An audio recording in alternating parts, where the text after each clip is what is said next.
La table ronde. Alors, cette table ronde, c'est donc le thème conditions de travail et de prise en charge des patients actuellement dans certains établissements psychiatriques. Ce raccord est extrêmement important parce que on sait que des conditions de travail dégradées entraînent une dégradation des conditions de prise en charge. Il y a quand même là-dessus une part d'implication aussi. Alors, Madame Dorothée Trudel, représentante de l'intersyndicale de l'EPSM de la Sarthe, qui subit une situation très particulière et vraiment inédite, va prendre la parole en tête sur son établissement. Madame Marie Cattelino, qui travaille sur Erasme en qualité de psychologue à Antony, va prendre la parole en second. Ensuite, ce va être le docteur Kosalinos, qui travaille sur Villébrard, qui va prendre la parole en troisième. Et enfin, Madame Stéphanie Houdet va clore sur une note d'optimisme en nous disant, en tant que représentante de l'association Advocacy France d'usagers et mandatée pour le conseil d'administration du réseau européen des usagers survivants, et en contact avec la rapporteure spéciale des Nations Unies sur le handicap, Mme Stéphanie Houlet va nous apporter éventuellement une note d'espoir, à savoir que les organismes adéquats des Nations Unies s'intéressent à nous et à la France. Il était temps. Donc, Mme Trudel, à vous la parole. Donc, bonjour, Dorothée Trudel. Je représente le syndicat CGT de l'EPSM de la Sarthe. Si vous pouvez essayer de parler un peu fort pour qu'il Donc, je représente le syndicat, je suis secrétaire adjointe du syndicat CGT de l'EPSM de la Sarthe et aujourd'hui, je représente l'intersyndicale. Je suis infirmière en psychiatrie à l'EPSM de la Sarthe depuis 15 ans. Voilà, la Sarthe, les 24 heures, les rillettes et le PSM, c'est quand même le village gaulois qui lutte contre l'ARS, puisqu'on est le seul établissement aujourd'hui en France à être en justice contre l'ARS pour ne pas intégrer le GHT sartois. Il y a 10 recours qui ont été déposés jusqu'à présent. 2 du directeur de l'hôpital sous mandat du conseil de surveillance, 2 par le CHSCT et 2 recours pour chacune des 3 organisations syndicales. Ce qu'on attaque aujourd'hui, c'est le refus de dérogation de l'ARS, dérogation qui avait été demandée en 2016. Et on attaque aussi la convention constitutive qui a été arrêtée au 1er juillet 2016 par l'ARS, sachant que l'établissement n'a pas signé la convention constitutive. Donc en fait aujourd'hui, on est sur la même ligne que le directeur, nous intersyndicales, mais je pense que c'est important de préciser aussi qu'on lutte aussi contre la direction et ce qui nous est imposé, puisque depuis des années, on subit la restructuration de plein fouet, on perd des lits, donc il y a des suppressions de lits, des suppressions de postes, les conditions de travail se dégradent, on est très inquiet pour les soins apportés aux patients. On est le seul établissement psychiatrique du département, donc ça c'est assez particulier. Il n'y a pas d'alternative à notre établissement aujourd'hui. Les motifs pour lesquels la dérogation a été demandée, vous m'arrêtez si je vais trop vite et puis si je ne suis pas claire, n'hésitez pas à m'arrêter. Les motifs pour lesquels la dérogation a été demandée, c'est que le PSM de la Sarthe se situe vraiment au centre du département. La Sarthe, c'est un camembert. Le PSM se situe au milieu et il y a un réseau qui est déjà très développé depuis très longtemps, puisqu'il y a 130 conventions qui sont signées un peu partout dans le département et même hors département avec des services de l'État, des établissements de santé, des établissements d'enseignement, des associations, des collectivités locales. Enfin, il y a déjà tout un travail de réseau qui est fait et qui pourrait être mis à mal par le GHT, puisqu'il n'est pas question que la psychiatrie soit absorbée, qu'on perde la spécificité de la psychiatrie et qu'on vienne caler un modèle MCO aux soins en psychiatrie. Pardon. Le GHT, c'est le groupement hospitalier de territoire qui est devenu obligatoire dans la loi santé, la loi Touraine de janvier 2016. Donc, qui impose aux hôpitaux de se regrouper dans un groupement territorial, sans discipline précise. C'est-à-dire, voilà, il y a un hôpital pivot autour duquel sont regroupés d'autres hôpitaux et progressivement, c'est l'hôpital pivot qui va diriger l'ensemble. Et cet hôpital pivot est en général de la discipline des disciplines dites MCO, médecine, chirurgie, obstétrique. Donc la spécificité de la psychiatrie existe. Sachant que, oui, je vais peut-être un peu vite, j'oublie des choses, mais sachant que le PSM, donc l'établissement public de santé mentale de la Sarthe, c'est le 2e établissement de santé du département. puisqu'il y a 1400 agents. Donc juste derrière le centre hospitalier qui est établissement support du GHT. Donc 1400 agents, ça en fait un gros hôpital, une file active d'environ 20 000 patients par an, sachant que la Sarthe, le département, la population sartoise, c'est 560 000 habitants. Voilà, grosso modo, pour... Quand je parlais de restructuration, on perd des lits. En 2018, on en perd encore 50. On va arriver, là, à l'été 2018, à moins de 220 lits pour l'ensemble de cette population et cette file active de 20 000 patients. Donc, voilà, GHT, MCO, voilà. Donc, aujourd'hui, nous sommes sur la même ligne que le directeur. Bien que, par le passé, on s'est beaucoup opposé à lui, puisqu'il a été aussi l'instrument de ces restructurations. Il a appliqué ce qu'on lui demandait, il a supprimé des postes, il a fermé des lits, il rationalise les coûts, enfin voilà. Sauf que c'est un directeur qui s'est engagé contre le GHT. Il est allé donc au tribunal administratif, mandaté par le conseil de surveillance. Ça dure depuis 2 ans. Alors, je ne vais peut-être pas vous refaire toute la chronologie depuis 2 ans, mais il y a eu, tout a été fait, la demande de dérogation, un refus de dérogation, un recours gracieux auprès du ministère, refusé. C'est pas seulement le directeur, c'est toute la communauté hospitalière, puisque à ce moment-là, les syndicats se sont mobilisés, les personnels, les usagers, les parlementaires, députés, sénateurs, les élus locaux, la mairie d'Allonne où est implanté le PSM, vraiment tout le monde s'est mobilisé pour préserver la spécificité de notre établissement et donc soutenir la démarche de refus d'adhésion au GHT. Ça a duré pendant 2 ans avec les mémoires en réplique, en supplique, au tribunal administratif, toute cette procédure. Donc, je vais vite, jusqu'à début avril, où là, donc GHT, normalement, 1er janvier 2018, bim, GHT. Là, début avril 2018, le directeur a reçu un courrier de la trésorière hospitalière qui l'informait que les mandats de paiement des fournisseurs de médicaments étaient suspendus. Donc, clairement, en avril, on a appris que les fournisseurs de médicaments qui fournissent donc les traitements de l'hôpital n'étaient plus payés depuis le 1er janvier. Or, c'est vraiment un coup de pression du gouvernement, puisque ce n'est pas la trésorière hospitalière toute seule qui décide de ce genre de choses, c'est piloté par Bercy. On sait que là, c'est la pression qui commence à vraiment s'accentuer, puisque l'avocat qui a rédigé les recours qui sont actuellement au tribunal administratif, c'est Maître Oudard, qui a contribué largement à écrire la loi santé. Donc, il connaît très très bien la loi santé. C'est lui qui nous a coûté 2 reins, qui a écrit les recours, c'est lui qui allait en justice. On sait qu'on va gagner, puisqu'il y a eu excès de pouvoir de la directrice générale de l'ARS à ce moment-là, directrice générale de l'ARS, qui à l'époque était Cécile Courrèges, qui maintenant est la DGOS. Oui, c'est la DGOS. Voilà. Et qui est sur une position de principe depuis le départ. C'était maître comment? Maître Oudard. Oudard. À ne pas prendre pour des malades, hein, s'il vous plaît, parce que Ah non, 1000 euros par jour. Il ne faut pas se faire défendre par les avocats des établissements. Bon, donc il ne faut pas le prendre. Passez par nous. Allez-y. Donc oui, position de principe de Cécile Courrèges. On sait qu'on va gagner puisqu'il y a eu excès de pouvoir, détournement de pouvoir et l'État a triché, n'a pas respecté la loi, puisqu'on attaque sur des questions de droit aujourd'hui. Même pas sur la psychiatrie doit garder sa spécificité, c'est important. Les points de droit soulevés, si vous pouvez me dire. Alors, Non, juste en les points de droit soulevés, c'est que la loi, je ne suis pas juriste, je m'excuserai. La loi 2016 prévoit des motifs pour lesquels on peut accorder une dérogation à certains établissements. Dérogation dans l'obligation d'adhérer à un GHT.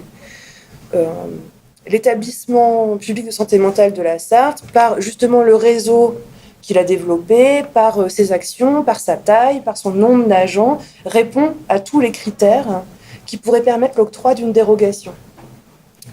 Or, la directrice générale de l'ARS de l'époque, Cécile Courrèges, a clairement dit, quand elle a eu connaissance d'une motion de la CME, de la Commission médicale d'établissement, demandant au directeur de ne pas déroger à GHT, avant même que le directeur ait demandé officiellement la dérogation, quand elle a eu connaissance de cette motion, elle a répondu d'emblée qu'elle n'accorderait aucune dérogation dans sa région. Et ça, c'était quand ? C'était en juillet 2016, en juin 2016. Et en fait, donc la demande de dérogation a été adressée le 20 juin 2016, ce qui laissait encore le temps d'étudier la situation de l'EPSM. Or, le 1er juillet, elle a pris 2 arrêtés de façon concomitante. L'arrêté notifiant la création du GHT, l'EPSM en faisant partie intégrante, d'après cet arrêté, alors que la convention constitutive n'avait pas été signée par notre établissement. Et ce même 1er juillet, elle adressait un courrier à la direction de notre établissement disant qu'elle refusait la dérogation. Voilà. Donc, elle n'a pas du tout étudié la situation. Et c'était juste une position de principe. Donc c'est ce qu'attaque notamment Maître Hudard. Et donc la nouvelle ministre Agnès Buzyn a dit clairement qu'elle rejetait toute dérogation. Hein, ça, elle l'a dit très clairement. Alors c'est en cela que ce qui se passe à l'EPSM est assez important, puisque si on arrive à aller jusqu'à un jugement, forcément on va gagner, puisque ce sont des questions de droit. Hein, oui, ils feront appel. Mais alors la question, ça va être d'arriver jusqu'au jugement, puisque ce qui se passe là aujourd'hui, je finis brièvement sur les suspensions de paiement. Suspension de paiement, c'était pas attaquable, puisque un rejet de paiement aurait été attaquable au tribunal administratif. Une suspension ne l'est pas. Le directeur donc avait plusieurs possibilités, ne rien faire et donc là mettre les patients en danger. Parce qu'il n'y a plus de traitement délivré, ça veut dire. Ça c'était en avril. Mais si maintenant il y a traitement, s'il ne faisait rien, il se passait rien et donc les patients étaient mis en danger, donc le directeur était attaquable et lui-même ne pouvait pas attaquer puisque c'était pas un rejet de paiement mais une suspension de paiement, donc ce qui n'existe pas normalement. Vous me dites si je suis trop technique, hein, enfin.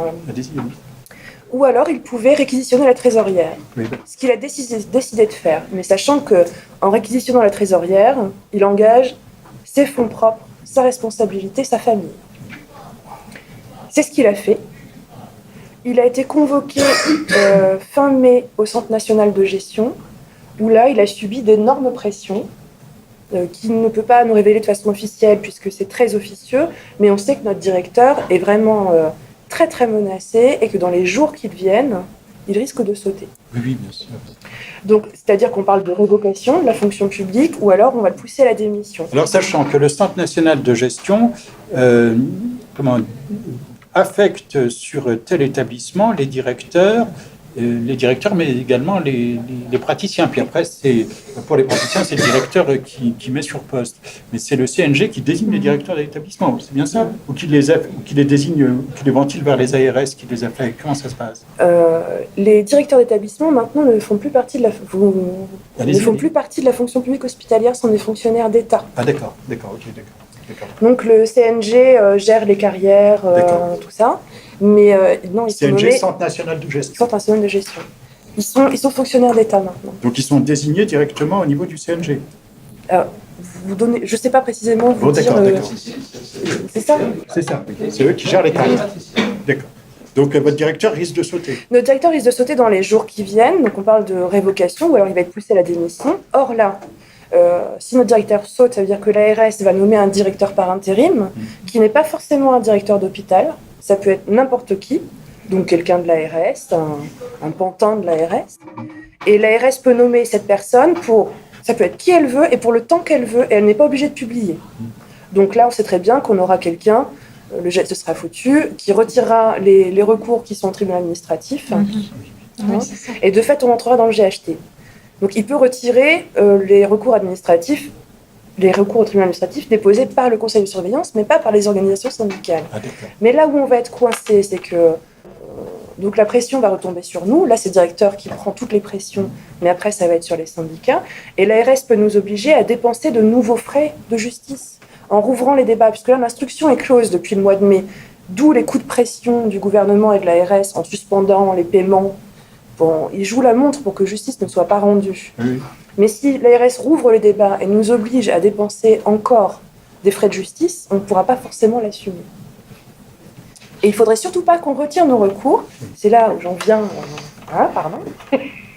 C'est que là où c'est important pour tout le monde, y compris et surtout pour les 13 établissements qui ont eu dérogation, sachant qu'Agnès Buzyn a clairement dit à l'Assemblée nationale, a répondu à M. Lecoq, le député qui l'interpellait sur la situation de l'EPSM, elle a clairement dit que de toute façon, elle ferait sauter les dérogations.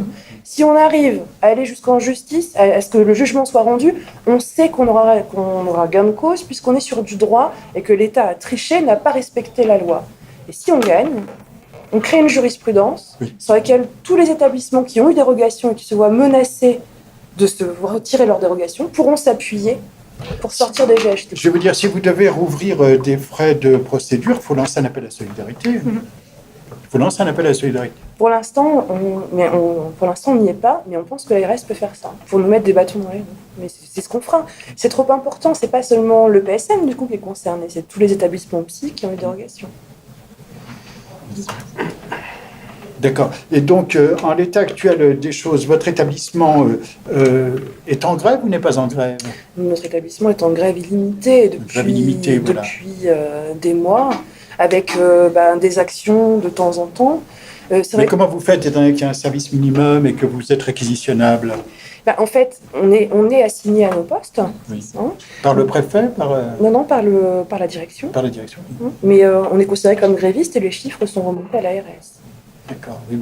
En fait, il y a peu de grévistes chaque jour. C'est pas comme au Vouvray, où il y a eu les grèves de la faim, tout ça. Mais donc là, je vous l'ai fait vite au niveau de la chronologie sur les 2 ans, là, depuis l'été 2016. En fait, il y a eu pas mal de manifestations, de mouvements qui ont été organisés et qui, à chaque fois, ont rassemblé beaucoup d'agents dans des proportions qu'on ne voyait pas jusqu'à présent, jusqu'à 30% de grévistes. 30% de grévistes. Chez nous, est assez exceptionnel. Et puis, c'est vraiment bien relayé par la presse. Oui. Alors, ça, oui, moi j'ai vu une couverture de presse assez abondante dans l'esprit média, surtout. Alors, au niveau... La presse locale. Oui, la presse locale, évidemment. La presse régionale en province, elle a un pouvoir extraordinairement important. Au niveau de la prise en charge des patients, comment ça se passe? Est-ce que comment ça se passe? Vous arrivez à avoir des échos solidaires des gens? Est-ce que les gens dans les unités ou les gens que vous prenez en charge en extra-hospitalier, est-ce qu'ils comprennent la lutte que vous menez? Est-ce qu'ils sont mis au courant? Les patients? Oui. Ils comprennent, oui, parce qu'on explique. Et puis, on a toujours associé les associations d'usagers à tout ce qu'on faisait. Donc les patients, oui, on explique toujours. Ils savent pourquoi on est en grève. On voit souvent des patients venir à nos manifestations, bien sûr. Mais il faut... Je fais vraiment... c'est pour ça que je vous parlais de la lutte aussi contre la direction. C'est que la prise en charge des patients dans notre établissement est vraiment dégradée. C'est pas une prise en charge de qualité. Parlez-nous-en. C'est-à-dire, ça se traduit comment? Quand vous fermez des lits, vous supprimez des postes, c'est un peu comme partout. Il n'y a pas assez de personnel. En place, il y a un management qui est très autoritaire, comme on le voit dans beaucoup d'hôpitaux. Il y a beaucoup de souffrance au travail. On a eu un nombre de suicides depuis 3 ans chez les agents, qui nous fait quelquefois faire des parallèles avec France Télécom. Les gens souffrent. De ne pas pouvoir faire leur travail. Il y a eu combien de suicides parmi les agents? Il y a eu 5 suicides en 3 ans. En 3 ans. 5 suicides. On connaît un accident de travail. Non, absolument pas. C'est toujours extrêmement compliqué de faire reconnaître un accident du travail, des gestes comme ça, puisqu'il y a eu des demandes de fait pour certains agents, oui, ou quand ça s'est passé au travail. Parce qu'il me semble qu'il y a des jurisprudences qui s'est créée récemment sur cette question, il me semble. Je ne sais pas si c'est sur des suicides. Oui, si, avec Orange. Si, il me semble, avec Orange. Plusieurs fois, ça a été reconnu. Simplement là, comme c'est des agents du public, ça se passe devant le tribunal administratif. C'est du ressort du TA et c'est très long. C'est extrêmement long. difficile. D'accord. Et donc, les perspectives, qu'est-ce que c'est dans les mois qui suivent? Donc, il y a le risque de déposition de votre directeur. Et qu'est-ce que vous envisagez comme stratégie après? Alors, nous, ce qu'on envisage, là, c'est d'essayer de rassembler au maximum tous les établissements psy qui ont eu une dérogation pour essayer de mener la lutte tous ensemble, puisqu'il ne faut pas croire que c'est seulement la lutte de l'EPSM. Parce que, comme je vous le disais, ça va créer une jurisprudence si on arrive jusque-là, et ça peut servir à tout le monde. Ce qui est sûr, c'est que si on ne fait pas ça, si notre directeur saute, et si on est obligé si on ne peut pas maintenir nos recours, ou si on n'est pas soutenu suffisamment au niveau national, nous, on va se faire complètement absorber par le centre hospitalier. C'est le centre hospitalier du Mans? Oui. Combien il y a eu de dérogations pour des groupements? pour des GHT? Alors, à ma En tout. connaissance, mais je ne voudrais pas dire de bêtises, mais je crois qu'il y a 13 établissements qui 13. sont concernés D'accord. en France. Je pensais qu'il y en avait Et pas. concrètement, quel est l'enjeu de le numéro 10? C'est de ne pas être absorbé. Vous savez, attendez, je pense que la polémique, attends, je vais répondre brièvement, puis après je vois pas. La polémique sur les GHT, en province, c'est cela, c'est que si un établissement psychiatrique du coin est raccordé sur un groupement hospitalier de territoire qui est par exemple comme établissement support un CHU, qui est un gros hôpital général, alors à bref délai, à l'horizon 2-3 ans, la budgétisation, le budget de la psychiatrie va être sacrifié pour le budget des disciplines nobles. Et donc cela veut dire qu'on va continuer à laminer les prises en charge, laminer les lits, laminer les personnels, et que ça va être de plus en plus dégradé, sauf le sécuritaire. C'est ce que ça veut dire. Oui, alors là, n'en parlons pas. La sectorisation démantelée, parce que le groupement hospitalier de territoire, ça veut dire qu'on centre la prise en charge sur l'hôpital, et que l'on néglige complètement les prises en charge extra-hospitalières. Donc les risques encourus sont extrêmement graves. Notamment, il y a un risque de spécialisation qui est vu dans l'hospitalisation psychiatrique depuis la loi Hôpital Patients sans territoire, depuis 2009 et depuis le tournant sécuritaire, c'est que l'hôpital psy est de plus en plus spécialisé sur les soins sans consentement et que vous avez de plus en plus de mal à vous faire prendre en charge en libre, en soins libres. Bon, je vous repasse la parole, je pense que ça va, c'est bon. D'accord. Donc, c'est bon pour Madame Trudel. Après, on engagera un débat. De toute façon, on aura un débat. Madame Catalino. Oui, moi je vais continuer donc un petit peu sur le GHT et ce que ça représente, parce que faut savoir pourquoi cette méga structure ont été créées par la loi de santé sous Marisol Touraine. Il y a eu un premier acte avec la mise déjà des services de psychiatrie en pôle de psychiatrie, c'est-à-dire qu'un pôle a rassemblé plusieurs services. Donc au passage, qu'est-ce qui se passe? On supprime des postes et on supprime donc des soignants. Voilà, ça permet déjà de réduire un petit peu. Donc le groupement hospitalier de territoire, le but, en rassemblant plusieurs hôpitaux, non plus au niveau d'un département, mais au niveau d'un territoire, ça veut dire mettre fin à la sectorisation psychiatrique, puisque la sectorisation, normalement, couvre à peu près pour les secteurs dans les 70 000 habitants. Pardon ? C'est 70 000 il y a quelques années. Voilà, mais on voit que c'est devenu de plus en plus, et avec le territoire, c'est à peu près, ça peut être 200 000 habitants, voire plus. Donc la fin de la sectorisation, c'est-à-dire de tout ce qui est travail de proximité, et surtout pour les patients, perte, si vous voulez, d'être dans un environnement de proximité pour eux, c'est-à-dire éloignement, bien sûr, en transport, puisqu'ils vont être rattachés à des hôpitaux qui vont être beaucoup plus éloignés que leur hôpital d'origine. Donc, fin de la sectorisation. Donc, les groupements hospitaliers de territoire, ce sont des énormes usines à gaz. C'est-à-dire qu'il y a les groupements hospitaliers de territoire, comme vous le disiez, qui mélangent de MCO, c'est-à-dire médecine, et les établissements psychiatriques. Et il y a des groupements hospitaliers de territoire qui sont purement psy. Donc, à Paris, voilà, exactement. Il n'y a qu'à Paris. Donc, actuellement, il y a 135 GHT, donc groupements hospitaliers de territoire, sur toute la France, 15 en Île-de-France. Et il y a seulement 4 groupements hospitaliers de territoire en psychiatrie pure. Il y en a 4 seulement en France.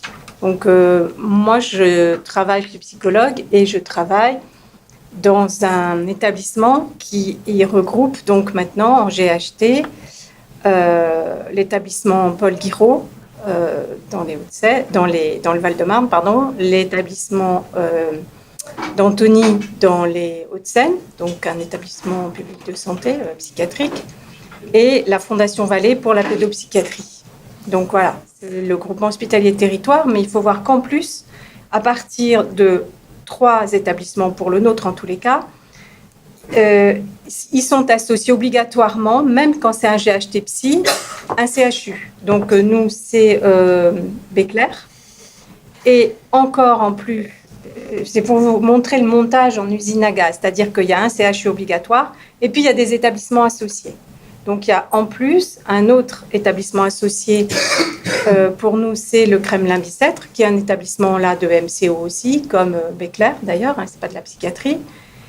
Et le groupement hospitalier permet de signer des conventions entre établissements. Enfin, doit faire signer des conventions entre établissements, pas seulement d'ailleurs des établissements de santé, mais des établissements médico-sociaux et des établissements privés. Donc, on voit bien à quel point ça va modifier tout le schéma organisationnel des soins en France. Et c'est vraiment destiné à faire, au passage, diminuer le nombre de lits, le nombre de postes. Notre groupement hospitalier a été mis en place le 1er juillet 2016 et on en voit déjà concrètement les effets avec diminution des personnels et alors une nouvelle organisation des soins en filière. Alors pour le nôtre, ça va être, je ris parce que c'est tellement loin du terrain, de la pratique, de l'expérience des personnels. Que, voilà, 12 filières de soins, c'est tellement techno que voilà. Donc, il paraît qu'on va beaucoup mieux soigner les patients avec des filières de soins. Spécialisées. Alors, donc, il y aura la prise en charge des addictions. La prise en charge, par exemple, je vous cite, du psychotraumatisme. La prise en charge en psychogériatrie. La prise en charge en somatique. Voilà. Donc, en fait, ça s'organise avec différentes filières de soins. Et donc, les établissements du groupement doivent mutualiser leurs moyens pour ces filières de soins. Et quand on demande, mais où il va être le patient, là, où ils vont passer d'une filière de soins à une autre, parce qu'il va être découpé en tranches, le patient, s'il est étiqueté alcoolique. Ah, donc il est dans la filière addiction. Mais c'est un psychotraumatisé parce qu'il a subi des traumatismes. Mince alors, comment on va faire ? Dans quelle filière va-t-il être prise ? Mais c'est totalement absurde. On en arrive à quelque chose qui est kafkaïen déjà dans l'organisation elle-même, parce qu'il va être pris en charge par une équipe puis par une autre. Puisqu'en fait, les équipes, elles se répartissent sur le territoire. Et aussi, la grande innovation, c'est équipe mobile, ambulatoire partout. Voilà. Alors, parlez-nous de ça. Avec donc l'idée qu'il va y avoir, par exemple, je peux donner une idée des différentes équipes mobiles. Il y a ce qui est quand même grave aussi, c'est la redéfinition des missions des CMP, parce que les CMP vont devenir des centres de diagnostic et d'orientation. Et pour le suivi, on pose la question et actuellement, on nous dit « Ah, mais le suivi, ça peut être délégué au libéral, etc. » Donc, diagnostic, orientation. Voilà. Donc là, c'est la redéfinition des missions des CMP. Voilà. Donc ça, c'est quand même aussi... c'est quand même gravissime, hein, parce que c'est quand même le CMP permet d'accéder à des thérapies, notamment pour les psychologues, en tous les cas, gratuites, totalement gratuites, hein, et sans limite de temps. Parce que, voilà. Donc, par exemple, équipe mobile d'intervention à domicile, donc à domicile et en institution sociale et médico-sociale, afin de favoriser le soin des non-demandeurs. Qu'est-ce que ça veut dire, favoriser le soin des... Qu'est-ce que ça veut dire, hein ? C'est extraordinaire quand même, hein ? Favoriser le soin des non-demandeurs. Donc, ce projet d'équipe mobile, ça va se mettre en place et ça va se décliner sur la psychiatrie infanto-juvénile et sur la psychiatrie adulte. Après, il y a une équipe mobile, psychiatrie précarité. Bon, donc là, c'est aussi, il faut aller au-devant des personnes en situation de précarité et d'exclusion. Voilà, enfin, bon, en quelques mots, quelques idées des équipes mobiles qui vont être mises en place sur le territoire. Et Attendez, juste une question. Oui, L'équipe mobile d'intervention à domicile Oui. pour les patients non non demandeurs. demandeurs. Oui. Comment la porte va être forcée? Eh bien, écoutez, on n'a pas de réponse pour l'instant. Hein. C'est ça qui est quand même, c'est quand même très très inquiétant ce qui se met en place. Hein. Oui, c'est grave, absolument. Donc, on est dans une logique non plus qui est d'accueil, d'hospitalité, d'accompagnement, mais dans une logique de coercition, avec une diminution des moyens de toute façon de l'hôpital, donc qui va devenir un lieu asilaire, puisque l'accompagnement, oui. Et ce n'est pas plus spécifique, parce qu'il y a de non-demandeurs de RSA, de non-demandeurs, je sais pas, c'est pas plus spécifique. Non, que ça. non. Ça reste très vague. Et le Ça reste très non-demandant vague. insolvable, c'est-à-dire sans argent, et il n'est pas...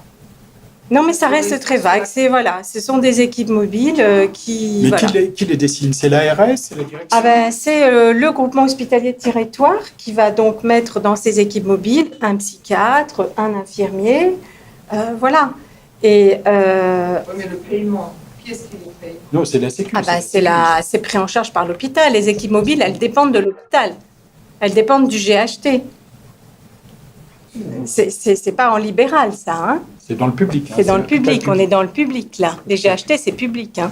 Excusez-moi, en fait, ça m'a vraiment interpellé parce que j'ai l'exemple de patients à qui on a voulu forcer leur porte pour. Oui. Ça s'est déjà arrivé. Malheureusement. Ça peut arriver, bien sûr. C'est déjà arrivé. Bien sûr, oui.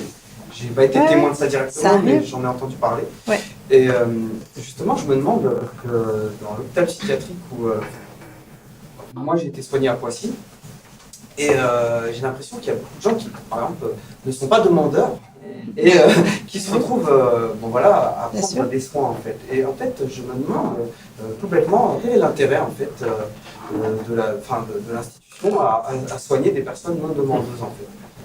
C'est le propre de la psychiatrie, C'est c'est de le pouvoir propre, exercer la contrainte. Ben oui, c'est le Si propre. je peux me permettre, l'intérêt, c'est d'impliquer tous les citoyens. Hein. Non, mais je voulais une réponse C'est ça, claire c'est en la fait. santé mentale à la base, c'est que la psychiatrie, c'est tout le monde est concerné. Voilà. Et voilà, enfin, moi je dis ça tout le temps, c'est pour anticiper d'avoir tous un code barre derrière la nuque. Et voilà. Non, C'est mais une question de je contrôle voulais avoir une social. question pour la Oui, Attendez, c'est ça. attendez, C'est on vrai. fera le débat après. Ouais, On va faire on va débattre après. Non, mais c'est une vraie question. Réservez votre question pour après. Réservez les questions pour après, de sorte que les gens interviennent en tribune et après on débat. Donc prenez note des questions que vous voulez poser. Prenez des notes. demander ce qu'elle entend par équipe mobile parce que sinon on comprend Voilà, pas. la d'accord. Ah oui, je vous ai pas. Alors une équipe mobile, c'est ce que je disais, c'est une équipe avec un psychiatre, un infirmier et voire deux. Et donc ce sont donc des gens, des personnels soignants qui travaillent à l'hôpital, mais donc qui sont dédiés à aller. Qui sont dédiés à aller voir, par exemple, des personnes qui sont, ce que je vous disais, par exemple, sur les publics non demandeurs dans les institutions, par exemple, médico-sociales. Ça existe. Voilà. Oui, parce Mais qu'il y a le c'est- dispositif ERIC, mais ça n'existe Voilà. pas partout. Mais ça n'existe pas partout. C'est-à-dire, c'est une Parce que vous en avez un, là. généralisation. Là où vous êtes, vous en avez un. C'est une généralisation de ces équipes mobiles, c'est-à-dire que au lieu que ce soit le patient qui dise, par exemple, j'ai besoin de soins, il passe par les urgences parce qu'il est mal, parce qu'il est angoissé, parce que voilà, et il est hospitalisé. Là, c'est une démarche inverse, c'est-à-dire que ça va permettre de réduire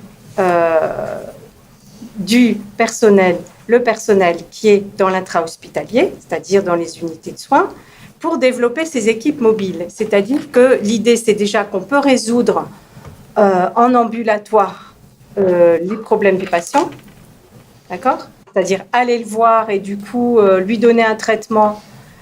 Et après, s'il ne veut pas prendre son traitement, c'est-à-dire qu'il va être vu par l'équipe mobile, mettons, 1 fois par semaine ou 2 fois par semaine, s'il accepte. Hein. Ah, donc ce sera quand même quelqu'un de demandeur ou en obligation de soins. Il faudra qu'il soit quand même connu du secteur à la base. Il faudra qu'il soit connu du secteur à la base. Mais après, à un moment donné, on sait très bien qu'il y a des patients qui ne sont pas forcément dans un suivi éternel et qui ont envie d'arrêter aussi. Hein ? Donc, les équipes mobiles, c'est un maillage du territoire. c'est un À maillage domicile, c'est à domicile. à domicile. C'est-à-dire, Attendez, voilà. non, on fera le débat après. On fera le débat après. Pour Faut... rajouter quelque chose. Oui, allez-y. Par rapport aux équipes mobiles, il n'y a rien de plus facile à dissoudre qu'une équipe mobile. Il n'y a rien de plus facile à dissoudre. Et d'ailleurs, ça pourrait être une bonne idée que toujours un peu la même équipe qui connaît un patient aille à domicile, comme ça, voilà, c'est habituel. Enfin, on a décidé que régulièrement, en tout cas, on y va. Attendez, s'il vous plaît. Ce ne sera pas la même équipe, ce ne sera pas les mêmes personnes, forcément, on ne sait pas. Attendez, s'il vous plaît. Prenez note des interventions que vous voulez faire, et puis après les intervenants en tribune, on déclenche le débat, puisque on n'a pas eu de faire comme ça. Donc, continuez. Voilà. Donc, si vous voulez, ce qu'il faut penser, c'est que c'est une transformation complète de ce qu'il y avait jusqu'à présent, c'est-à-dire que l'hospitalisation libre pour les patients, avec parfois des hospitalisations sous contrainte, c'est-à-dire ce qu'ils veulent faire, c'est diminuer au maximum les moyens pour l'intra-hospitalier, c'est-à-dire que les équipes vont être amenées à aller à l'extérieur, voilà, se déplacer sur tout le territoire. Par exemple, quand on parle de psychotraumatisme, si un patient, par exemple, est hospitalisé une fois, va mal parce que voilà, il a été pris dans un attentat, quelque chose, voilà. Ce patient doit être hospitalisé parce que il a fait une tentative de suicide, il peut plus vivre à l'extérieur. Donc, il sera sans doute hospitalisé une fois, mais après, il sera plus réhospitalisé, c'est-à-dire qu'il sera pris en charge par une équipe mobile, qui ne sera absolument pas toujours la même, effectivement, puisque ces équipes mobiles, elles vont se déplacer. Il va y en avoir de plus en plus, mais ce sont des soignants volants, comme ils nous appellent. On va être des soignants volants. C'est-à-dire qu'on va faire partie de plusieurs équipes à la fois et qu'on pourra se déplacer selon les besoins. Voilà. Donc, c'est vraiment un changement de philosophie aussi. C'est le virage ambulatoire. C'est le grand virage ambulatoire, mais sans les moyens. Sans les moyens, puisque au lieu de garder certains moyens pour l'intra-hospitalier parce que c'est nécessaire, c'est enlever ce qui reste, le peu qui reste à l'intra-hospitalier pour le mettre sur l'ambulatoire, mais avec une réduction au passage des personnels. C'est un peu comme ils ont fait pour les classes de CP où il y a 12 élèves, mais ils ont été déshabillés des tas de classes où il y avait des profs, et du coup, il y a des tas de CP où il y a plus de 30 élèves, parce que voilà. Donc, c'est un peu déshabiller Paul pour habiller Jacques à chaque fois. Et... Attendez, on réserve... Allez-y. Si vous pouviez 2 minutes là, oui. pour dire un peu ce qui se passe au niveau des psychologues. Oui. Donc, moi, ce que je voudrais faire aussi, c'est terminer quand même sur cette histoire des moyens alloués à l'hôpital, parce que ça, c'est quand même quelque chose qui est absolument assez dramatique. Tous les hôpitaux ont subi le plan triennal d'économie 2015, 2016, 2017. Et en 2018, ça continue. Donc, le plan triennal d'économie, ça suppose que chaque chef de pôle a des comptes à rendre au directeur. C'est-à-dire qu'on lui demande à chaque chef de pôle, tous les 6 mois, il est auditionné par le directeur parce qu'il a des objectifs, le chef de pôle. Des objectifs de réduction de personnel et des objectifs de réduction budgétaire. Donc, par exemple, dans mon hôpital, ça a été... chaque année, le chef de pôle a dû rendre 2 postes de soignants. Donc, diminution du nombre de soignants. Et de gains de production. Et oui, et en plus. Donc, ça m'a fait rire parce que le chef de pôle vient me voir en me disant « Je me demande bien cette année, qui est-ce que je vais supprimer ?» Donc, une assistante sociale, un psychologue, un infirmier, comment je vais faire? Voilà. Donc, il faut voir quand même que ce plan triennal d'économie, ça a continué à mettre à genoux les hôpitaux publics en termes d'accompagnement des patients. Il faut voir aussi que la communauté médicale, ce que vous disiez, est restée quand même extrêmement disciplinée. C'est pas poser la question de dire, enfin, moi, pour ce qui est de mon hôpital en tous les cas, ne s'est jamais opposé à la direction en ce qui concerne la réduction de moyens et et les répercussions que ça avait en termes de soins et d'accompagnement pour les patients. On sait que votre établissement surutilise l'isolement, on le sait par la jurisprudence. Alors, nous, on a une spécificité, c'est-à-dire qu'il y a deux chambres d'isolement alors que nous avons des unités de 19 lits. Donc, c'est 17 plus 2. Donc, c'est une particularité en Île-de-France, puisque, même en France, je crois, parce que nous avons 2 chambres d'isolement pour 19... pour chaque unité. Pour chaque unité. Donc, ce sont des unités de 17 lits, mais avec 2 chambres d'isolement. Ah oui, au lieu d'une. Au lieu d'une. Voilà. Voilà. D'accord. Donc, effectivement, on ne s'étonne pas qu'il y ait une suroccupation des chambres d'isolement, puisqu'elles sont, effectivement... Parlez-nous de votre condition de psychologue et du rôle joué par les psychologues. Alors, les psychologues, au niveau de notre statut, on a un statut particulier donc, de la fonction publique hospitalière.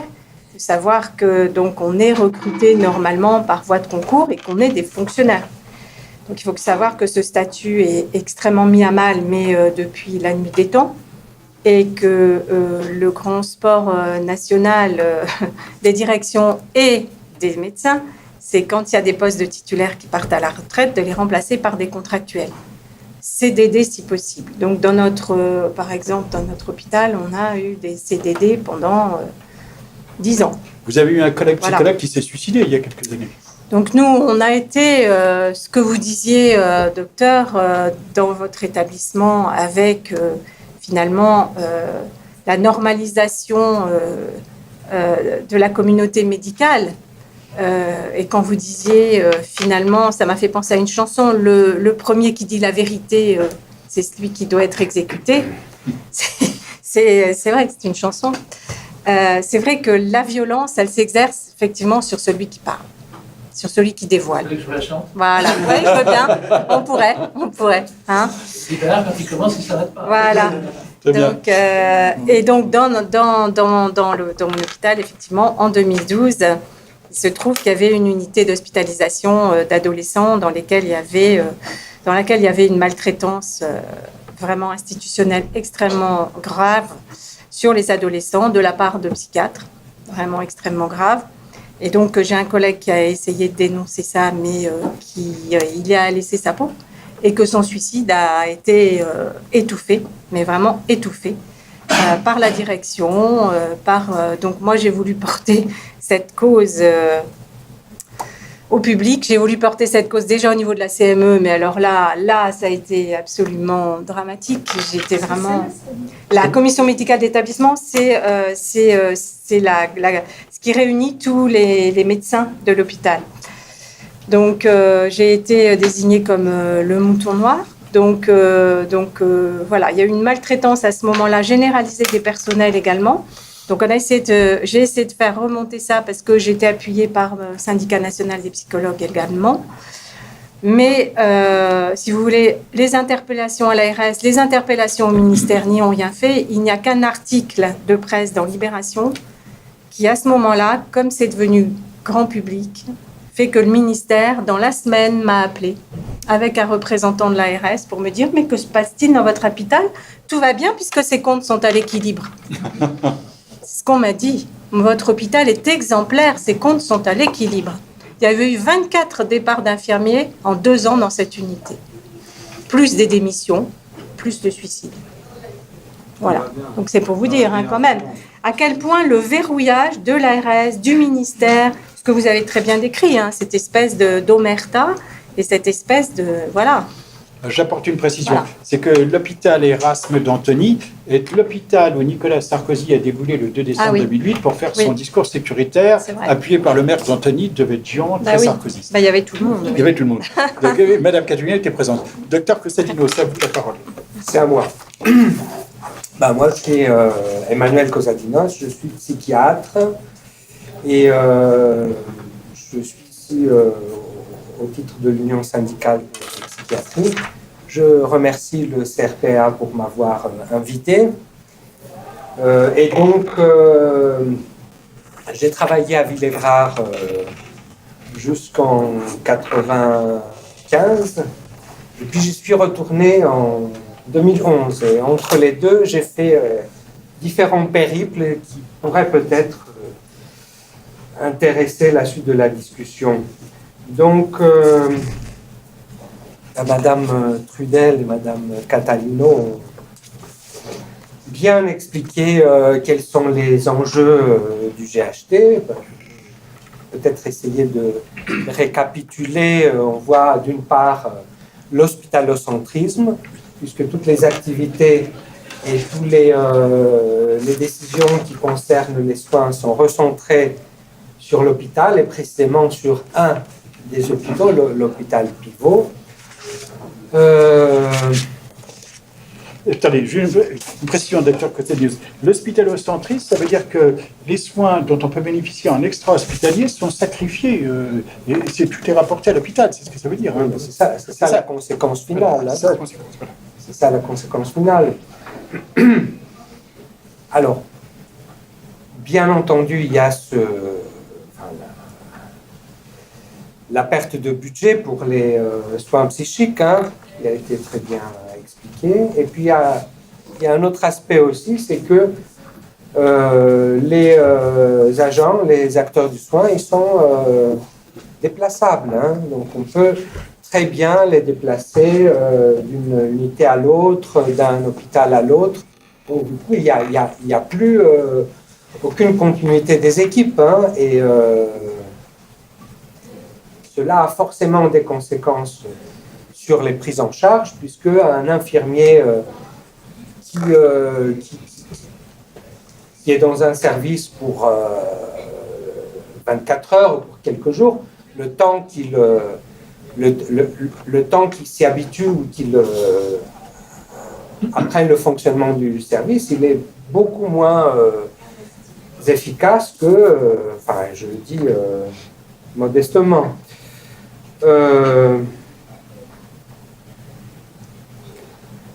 Mais Villévrard, qu'en est-il de votre hôpital? Écoutez, Villévrard, donc, c'est un établissement, un très grand établissement, qui, en fait... en Seine-Saint-Denis. Seine-Saint-Denis. Département très pauvre. Département très pauvre. C'est l'un des deux établissements qui desservent la Seine-Saint-Denis. Avec Robert Ballanger. Robert Ballanger, 75% pour Villévrard et 25% pour Robert Ballanger. Il y a 80 unités de soins regroupe cet établissement et dessert 33 communes. Donc, on peut voir quand même que c'est déjà un ensemble, un établissement très étendu et avec bien sûr des partenariats avec structures de soins locales, des hôpitaux, des associations. Et donc, c'était un des arguments sur lesquels on a demandé la dérogation du GHT. Donc, Villévrard fait partie des 13 établissements qui ont obtenu cette dérogation. Il y en a en Ile-de-France aussi, Barthélemy Durand. Il y a les Murets se sont regroupés avec l'hôpital Esquirol. Et alors, c'est une dérogation qui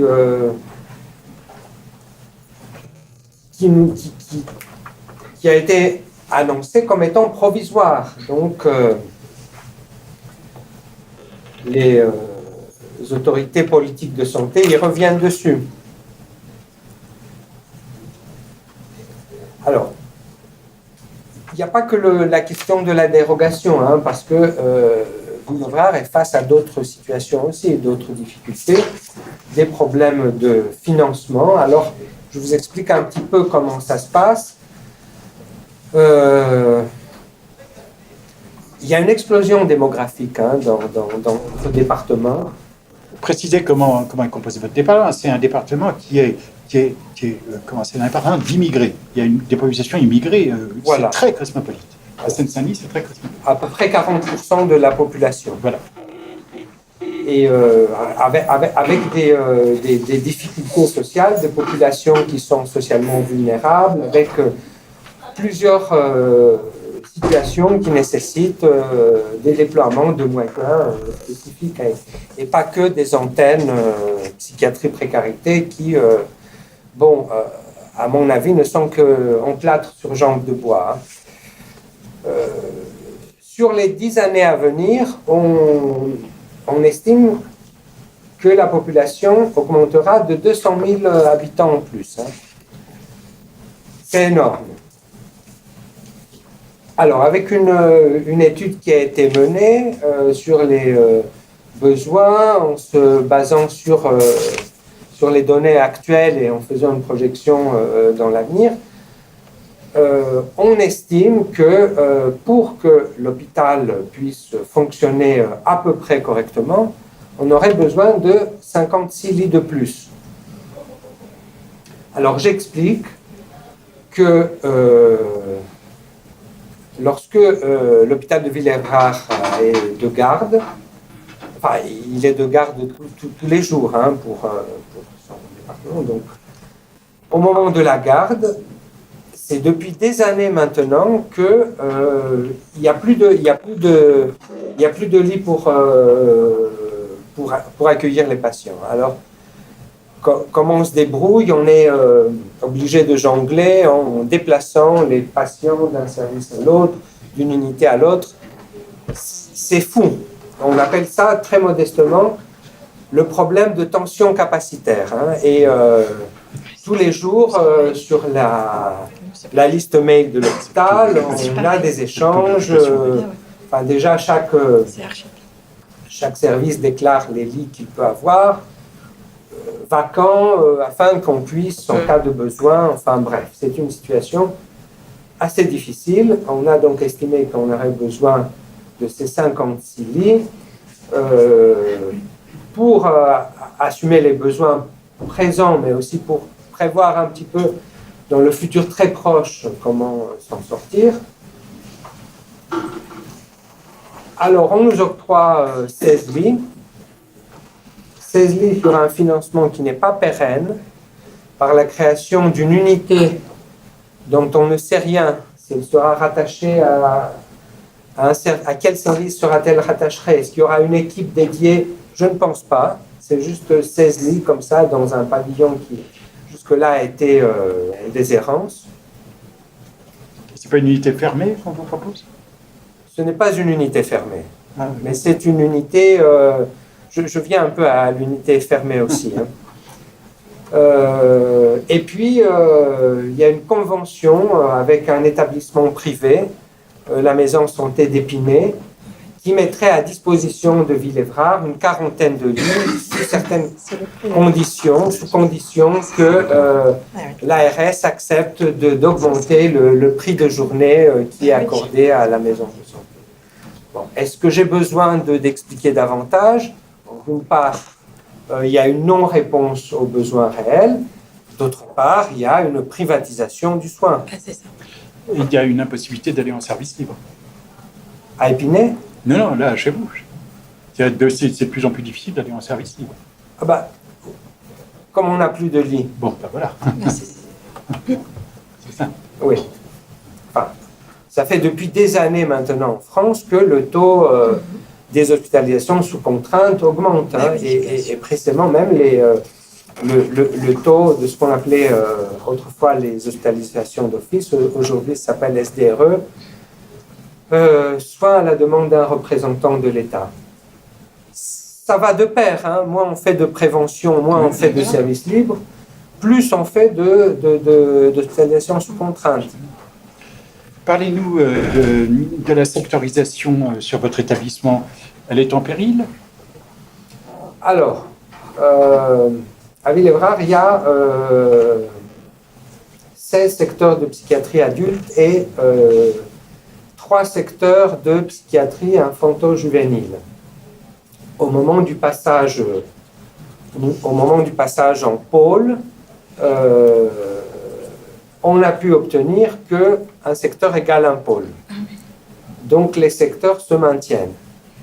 Bon.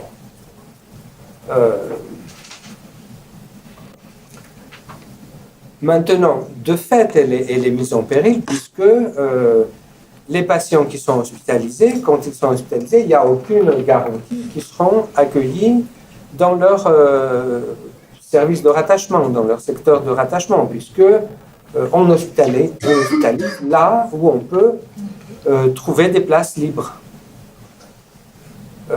Au niveau des structures extra-hospitalières,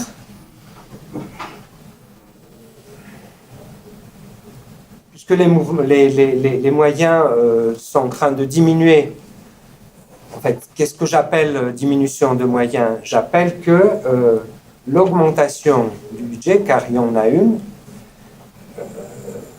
est bien inférieure à l'augmentation des besoins. Donc, de fait, il y a diminution. Parce que d'une part,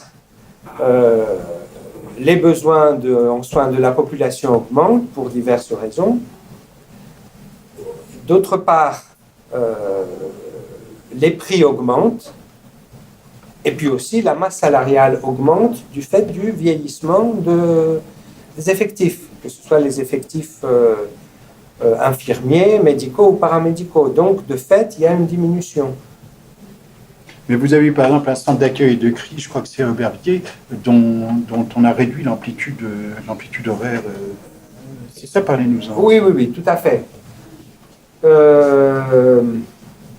Ce qui s'est passé, c'est que la direction et malheureusement aussi la CME, les médecins, estimaient que il n'y avait pas de moyens médicaux pour assumer la garde des centres d'accueil et de crise. Ouvert 24 heures sur 24. Ouvert 24 heures sur 24 et 7 jours sur 7. Il y en a 3, il y en a 4. Il y a un sur Neuilly-Plaisance, sur le site historique de Ville-Évrard, un à Saint-Denis, un à Bondy qui a un fonctionnement un peu particulier, qui n'est pas tout à fait comme les autres, et puis celui d'Aubervilliers. On parle de quels établissements? Ville-Évrard. Les centres d'accueil qui C'est-à-dire les centres d'accueil de crise, c'est des choses qui ont été développées dans les années 90, c'est des structures dans la ville qui sont ouvertes 24 heures sur 24 avec un accueil téléphonique et des lits d'urgence. Donc on peut y aller, on peut décrocher et comme ça se mettre un peu entre parenthèses. Et donc si c'est menacé de fermeture, c'est une véritable catastrophe pour les gens. Voilà.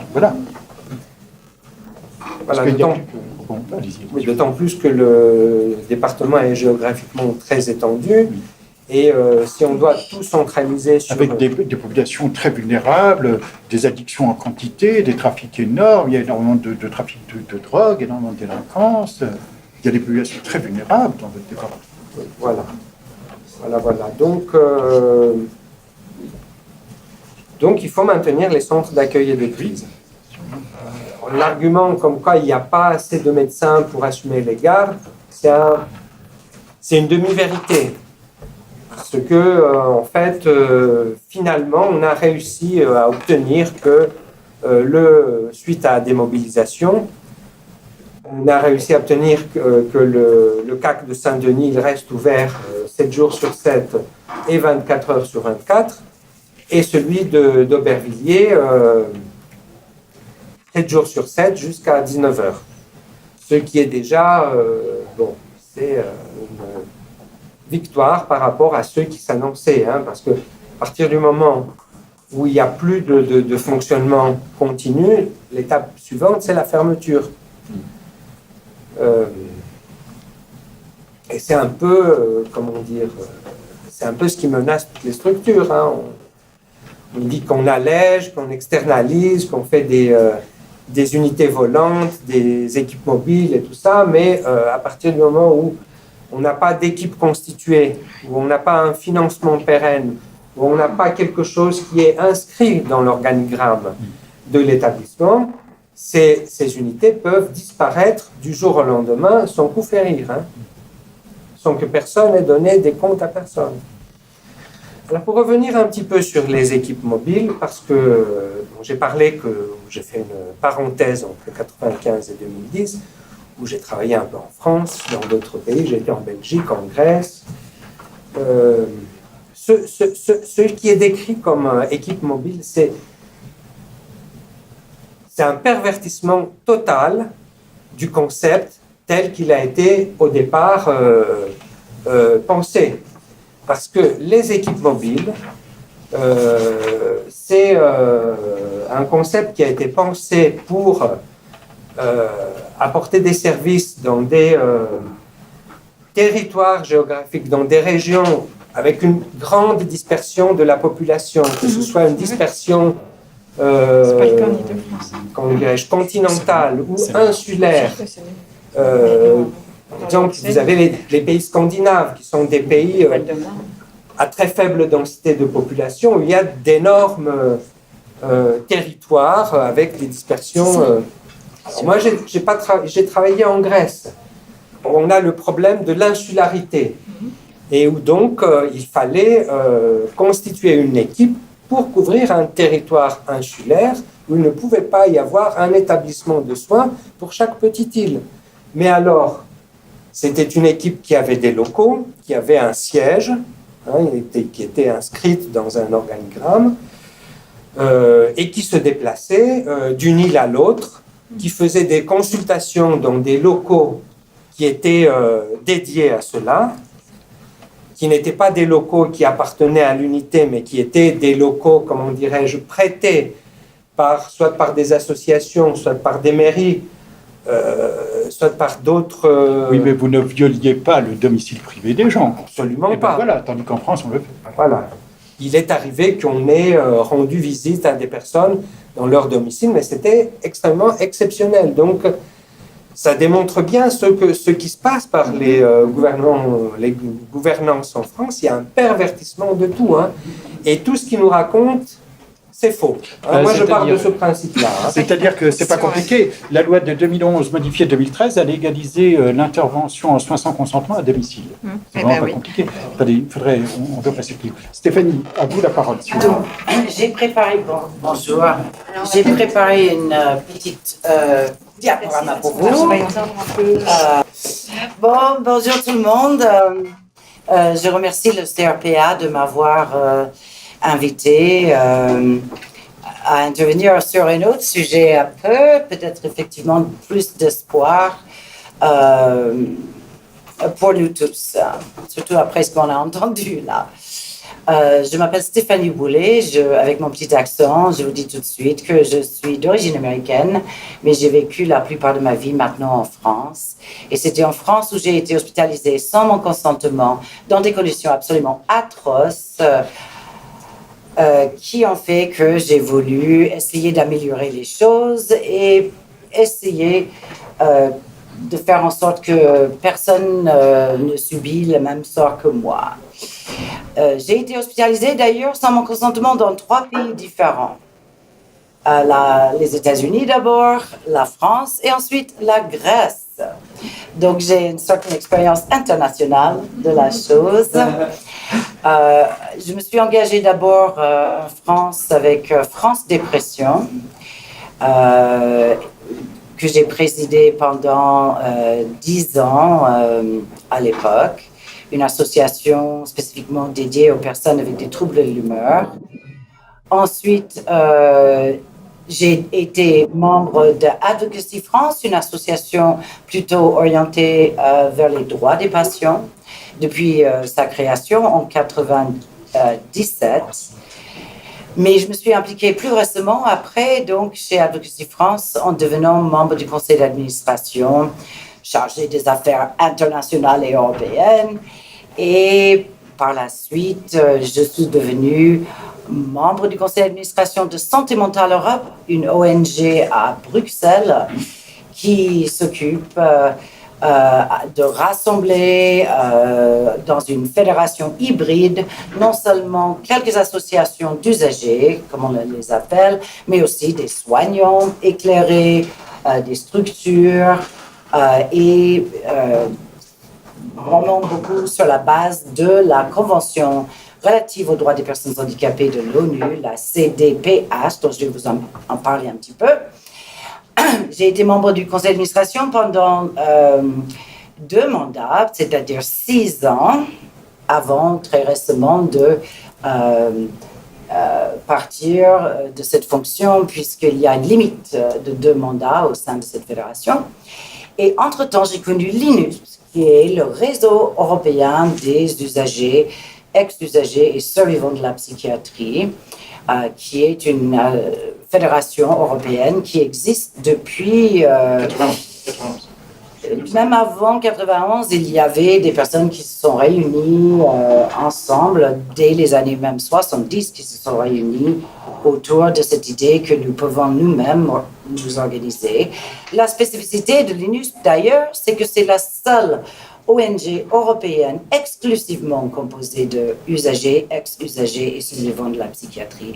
Nous travaillons exclusivement ensemble entre nous. Nous collaborons aussi, bien sûr, avec Santé Mentale Europe, avec des professionnels, avec les CCOMS. Vous connaissez peut-être les centres collaborateurs de l'Organisation mondiale de la santé dans différents pays, etc. Mais nous préférons avoir une association qui reste présente et qui est composée vraiment exclusivement de personnes qui sont passées par là. Donc, je suis membre du conseil d'administration de l'INUSP et je représente la France. En France, Advocacy France est membre de l'INUSP, ainsi que le CRPA au niveau des associations. Il y a aussi pas mal maintenant, et de plus en plus d'ailleurs, de membres individuels, à titre individuel, tout en sachant bien sûr qu'il faut être usager, ex-usager ou survivant de la psychiatrie pour être membre de l'INUSP. Donc, pour vous parler un petit peu de cette convention, c'est une convention qui a été négociée justement en grande partie par la société civile et les personnes handicapées elles-mêmes. On estime d'ailleurs que 80% de la rédaction de la convention elle-même a été rédigée vraiment par les personnes concernées. C'est vraiment une grande première au niveau des conventions de l'ONU. Alors, c'est le réseau mondial des usagers et survivants de la psychiatrie qui avait représenté au sein d'une alliance de personnes handicapées nos intérêts dans le cadre de la rédaction de cette convention. Et d'ailleurs, certaines personnes présentes ont pu rencontrer Tina Minkowitz, qui est un survivant de la psychiatrie, avocate spécialisée en droits de l'homme, qui a travaillé énormément sur la rédaction même des dispositions de la Convention et qui a été une des 3 personnes sélectionnées pour présenter à l'Assemblée générale de l'ONU la Convention lors du vote en faveur de cette Convention. Donc, voici un exemple. C'est aussi vraiment la première fois que la communauté des personnes handicapées a pu se réunir et comprendre notamment la spécificité de ce qu'on appelle aujourd'hui le handicap psychosocial. C'est la France qui parle de handicap psychique. Alors déjà, la notion de handicap peut être un problème pour certaines personnes passées en psychiatrie et on le conçoit très bien. Moi-même, lorsque tout ça m'est arrivé, mes amis bien intentionnés m'ont dit Stéphanie, tu vas prendre le statut de personne handicapée, tu vas être 100% couvert, tu vas jamais plus devoir travailler, c'est bien. Bon, j'étais complètement choquée, peut-être que c'est mon éducation. Je ne voulais absolument pas me voir comme une personne handicapée. Bon. J'ai réussi d'ailleurs, grâce à un psychiatre éclairé, je ne le nie pas, à m'en sortir et reprendre mon travail après tout ce que j'ai souffert.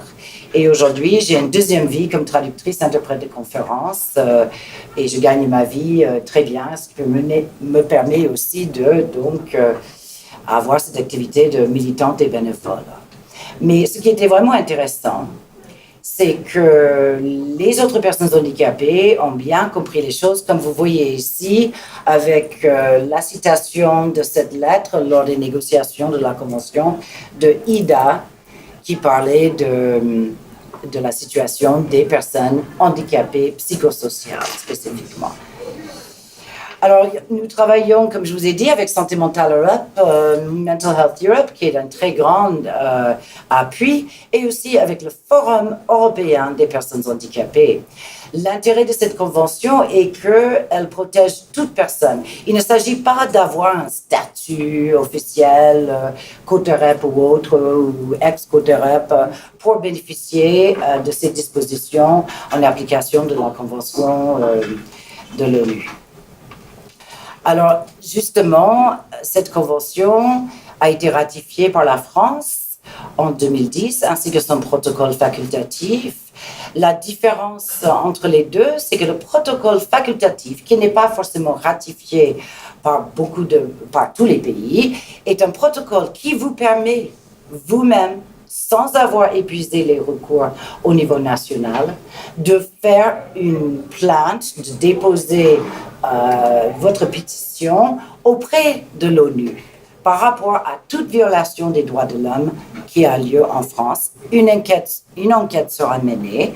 Bon, il n'y a pas de tribunal, etc., mais l'État français est quand même censé prendre en compte l'avis du comité des droits des personnes handicapées qui veille à l'application de la Convention.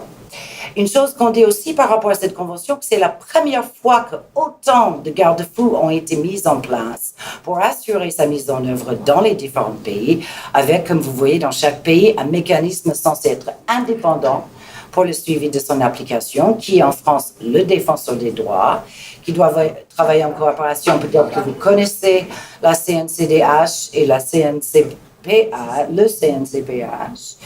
Je suis moi-même membre d'un groupe de travail au sein du CNCPH pour les affaires européennes, mais je dois dire qu'il est très difficile de faire valoir nos préoccupations spécifiques aux personnes avec un problème de santé mentale. Après, il doit y avoir un ou plusieurs points de contact dans chaque pays. En France, ceci n'est pas très bien suivi ou appliqué. D'autres garde-fous pour la mise en œuvre de cette convention sont le comité des droits des personnes handicapées, qui est composé de 18 experts indépendants qui sont élus par les États parties pour un mandat de 4 ans.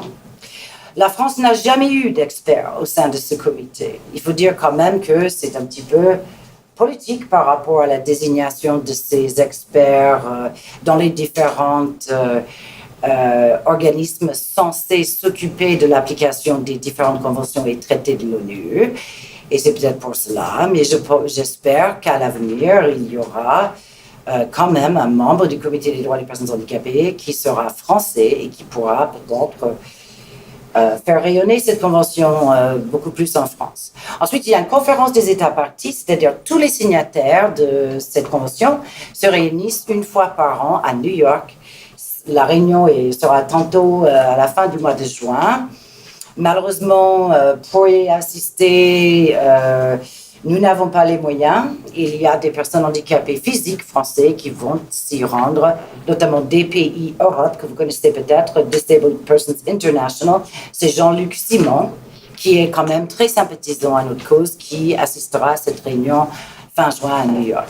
Ensuite, il y a la possibilité, et certains d'entre vous ont pu participer à cet atelier que j'ai organisé à Lyon, sur les rapports parallèles des ONG et des associations ou fédérations de personnes handicapées qui sont soumises à ce comité des droits des personnes handicapées pour expliquer quelle est la situation, la vraie situation en France, et qui peuvent d'ailleurs personnellement aller à Genève 2 fois par an et participer dans ce qu'on appelle un dialogue constructif avec ce comité et avec les représentants d'État, de l'État français, et j'espère que nous pourrions faire cela bientôt. Chaque pays, je ne sais pas si chaque pays a une obligation après la signature de soumettre ce qu'on appelle un rapport initial, comme vous voyez ici, 2 ans après la signature. La France est 5 ans en retard par rapport à la soumission de son rapport initial sur le respect des droits des personnes handicapées, les droits de l'homme, on parle. Hein? La France a soumis donc son rapport en 2016, mais le problème, c'est que, étant donné qu'il y a tant de retard, le temps que la France soit, entre guillemets, passée en revue à Genève par le comité, et le temps que nous puissions envoyer nos propres observations, malheureusement, cela risque maintenant d'être en 2020. On espérait que ça allait être en 2019, mais il y a malheureusement toutes les chances que ce soit en 2020. Ce qui nous donne plus de temps pour justement collecter les témoignages, travailler sur la rédaction et les explications du non-respect de ces dispositions que la France a quand même signées, qui sont donc opposables à la France. Voilà, après donc ce passage en revue qui prend à peu près 1 an, après la première revue, le Comité des droits des personnes handicapées pose des questions au pays, demande des cas précis que vous avez même évoqués vous-même, qui peuvent être posés directement à l'État français par l'ONU. Que faites-vous par rapport à cette situation ou telle situation? Ensuite, la France doit répondre. 6 mois après, la France est là de nouveau sur la sellette à Genève pour répondre encore aux questions posées par le Comité des droits des personnes handicapées. Et ensuite, il y a les recommandations qui sont émises par le comité et que la France a le devoir de mettre en œuvre et respecter. J'aurais dû ajouter ici donc le rapporteur spécial aussi de l'ONU pour les droits des personnes handicapées, actuellement Madame Catalina de Vandas, qui nous a rendu visite, qui a fait sa visite du pays en octobre dernier. J'ai eu la chance de pouvoir organiser avec elle 2 rencontres spécifiques pour les personnes en situation de handicap psychosocial, une réunion à Paris, et d'ailleurs André a pu témoigner de l'expérience du CRPA, et une réunion à Marseille. D'ailleurs, elle est tellement effarée par la situation en France qu'elle revient pour une visite informelle fin juillet à Marseille, mais elle va également regarder quelques structures innovantes et intéressantes en France. Donc, je voulais aussi vous montrer quelques images de ces sessions du Comité des droits de personnes handicapées à Genève. Alors, vous voyez un peu Yolaine Sainte-Goods avec sa crête, là, ses cheveux en arc-en-ciel, qui est membre du conseil d'administration de l'INUS, mais également coprésidente du réseau mondial, qui est hollandais et qui est là, donc, en train de faire valoir nos droits devant le comité de l'ONU. Il faut savoir aussi que l'Union européenne, dans son ensemble, a signé cette convention. C'est la toute première convention de l'ONU que l'Union européenne, en tant qu'entité régionale, a signée au nom de tous les pays de l'Union européenne. À droite en bas, vous avez Liv Skry, une femme que je connais très bien, qui, à côté le défenseur des droits norvégien, qui parlait de comment elle a été abusée sexuellement dans l'hôpital psychiatrique devant toute une assistance à l'ONU. Elle était en larmes, vous pouvez voir son témoignage. Tous ces témoignages, toutes ces sessions devant le comité de l'ONU sont librement accessibles au public sur UNTV, sur Internet, si vous souhaitez les regarder, évidemment en anglais, mais c'est très intéressant. Par contre, si vous êtes là sur place, vous disposez d'interprétation en français. Alors, qu'est-ce que nous faisons chez l'INUS? Nous faisons beaucoup de lobbying. Nous faisons du lobbying aussi auprès de l'OMS. Vous connaissez peut-être cette bande d'amis de Lille, du CCOMS de Lille, et aussi le directeur de OMS Europe, face à Yolaine Sainte-Goods avec ses cheveux-là, qui parle des autres moyens de prendre en charge les personnes handicapées psychiques. Nous faisons du lobbying aussi auprès de l'Union européenne. Voici la présidente de l'INUSP, Olga Kalina, qui vient de Géorgie. Et je peux vous dire une chose très intéressante. En Géorgie, ils ont aboli la tutelle. Aboli toute forme de tutelle. Parfois, il est possible d'avancer beaucoup plus vite dans des pays de l'Est ou dans des pays moins avancés, avec une autre mentalité, même si, il manque des moyens pour mettre en œuvre ce qu'on appelle aujourd'hui les systèmes d'accompagnement, de soutien à la prise de décision. Je pense que vous savez pertinemment, ici, dans ce public, qu'il y a environ 1 million de Français sous tutelle ou curatelle en France, d'accord? Protégés. Et ceci est quelque chose qui dérange énormément le rapporteur spécial des droits des personnes handicapées et qui doit changer et qui va changer. Mais vous voyez à quoi on doit quand même, à quoi on doit faire face avec les grosses têtes de l'Union européenne, les men in suits, les black suits. Après, nous faisons aussi du lobbying auprès de l'Union européenne et là, c'était dans le cadre, vous connaissez peut-être, du programme de l'Union européenne d'Action conjointe pour la santé mentale et le bien-être, où la France était quasiment inexistante, n'a pris la responsabilité pour aucun des package de travail, on appelle ça. C'était assez triste. Voici notre vice-présidente de l'INUSP à la dernière conférence pour parler des résultats de ce programme qui serait très intéressant à voir mettre en œuvre en France. Voici moi-même qui fais du lobbying au Comité économique et social européen à Bruxelles, où j'ai été invitée pour parler justement de la mise en œuvre de la CDPH de l'ONU dans toute l'Europe. Donc vous voyez que quand on veut, on peut être représenté et on peut être entendu. Enfin, notre lobbying auprès du Conseil de l'Europe, qui est très important aujourd'hui. Je pense que vous savez que le Conseil de l'Europe est autre chose que l'Union européenne, composé de 48 pays européens après la Deuxième Guerre mondiale.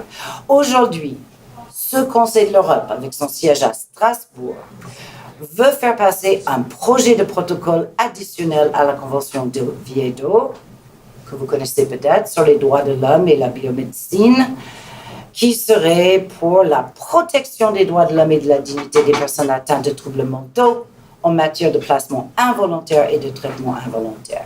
Et aujourd'hui, c'est vraiment un très grand combat de toute la communauté des ONG au niveau de l'Europe pour se battre contre ce projet de protocole. D'ailleurs, il est très intéressant de constater que l'Assemblée parlementaire du Conseil de l'Europe est contre ce protocole.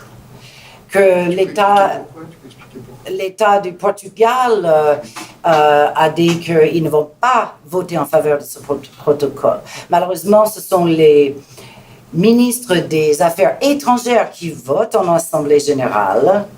Et le problème serait que, contrairement à la CDPH, qui préconise uniquement, c'est-à-dire la Convention de l'ONU, uniquement des soins avec le consentement éclairé de la personne, des soins libres, ce protocole prévoirait quand même la possibilité de placement involontaire et de traitement involontaire, menant à 2 systèmes de droits de l'homme au niveau mondial, ce qui est très, très dangereux. Et cela veut dire que l'ONU, le monde aurait un système des droits humains et l'Europe un autre de moindre valeur, franchement.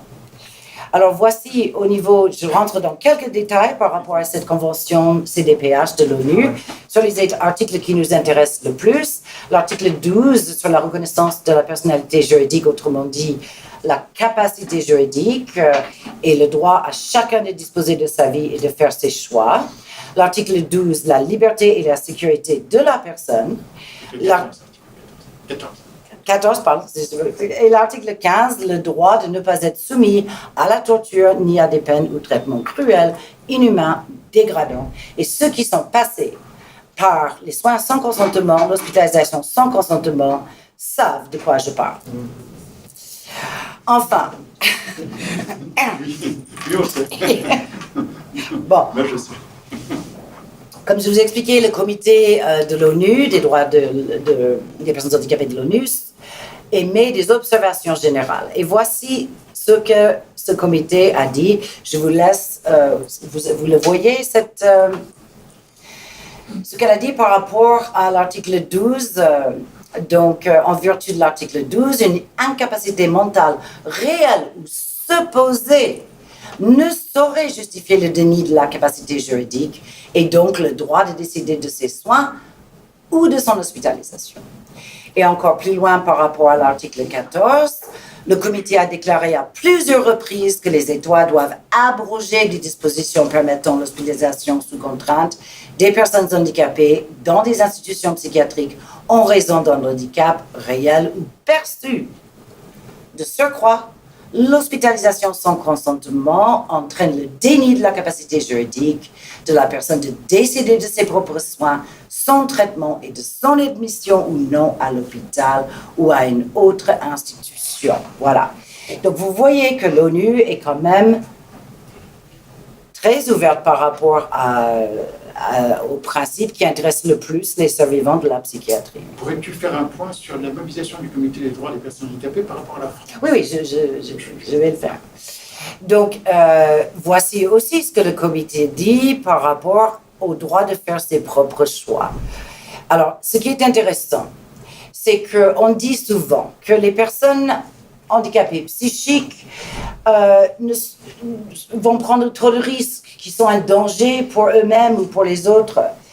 Toutes ces raisons ne marchent pas avec la Convention de l'ONU. Pourquoi? Parce que tout le monde a le droit de faire des erreurs. Tout le monde a le droit de prendre des risques. On ne devrait pas décider pour quelqu'un d'autre qu'est-ce qui est bien pour vous. D'accord? Donc, vous avez le droit de prendre des risques et de vous tromper comme toute personne, c'est-à-dire une égalité totale avec les autres, et c'est-à-dire le consentement libre et éclairé de la personne et le respect de son autonomie, de ce qu'on se réfère souvent à la volonté et les préférences de la personne. Voilà. Alors, en ce qui concerne cette idée utilisée dans beaucoup de pays pour enfermer les gens de danger pour soi-même ou les autres, il y a le droit pénal qui s'occupe de ça. Qui est-ce qu'on va enfermer, à part une personne malade psychiatrique, si on estime qu'elle est un danger pour elle-même? Personne. Ou un danger, soi-disant, pour quelqu'un d'autre. Non, il faut passer à l'acte. Il y a le droit pénal qui s'en occupe. Donc, le comité a systématiquement établi que il est contraire à l'article 14 de permettre cette privation de liberté de personnes handicapées en raison du danger perçu pour elles-mêmes ou pour les tiers. Les mesures de détention sans consentement de personnes handicapées au motif du risque ou du danger, besoin de soins, de traitement ou autres raisons liées à des déficiences ou un diagnostic sont contraires au droit à la liberté et constituent une privation arbitraire de la liberté. Et enfin,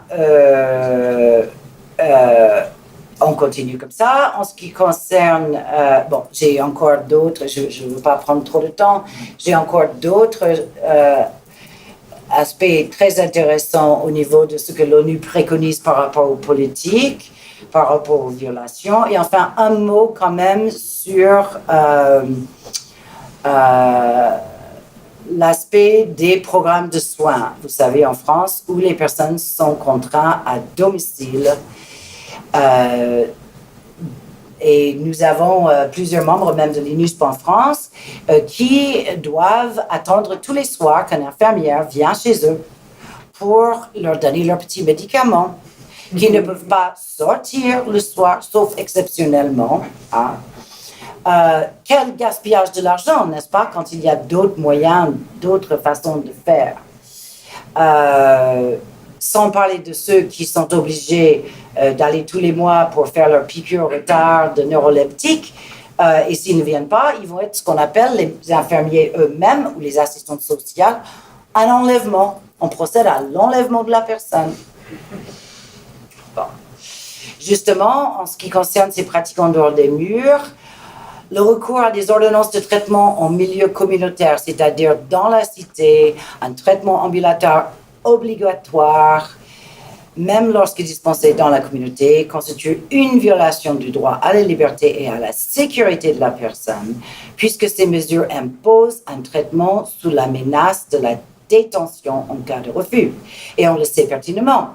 Le programme de soins est un programme hypocrite.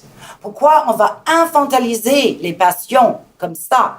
On est quand même des personnes adultes, on peut décider. Et l'ONU et d'autres personnes travaillent énormément pour obtenir le consentement de personnes dans des situations terribles qui ont été évoquées tout à l'heure, de personnes qui ne peuvent pas parler.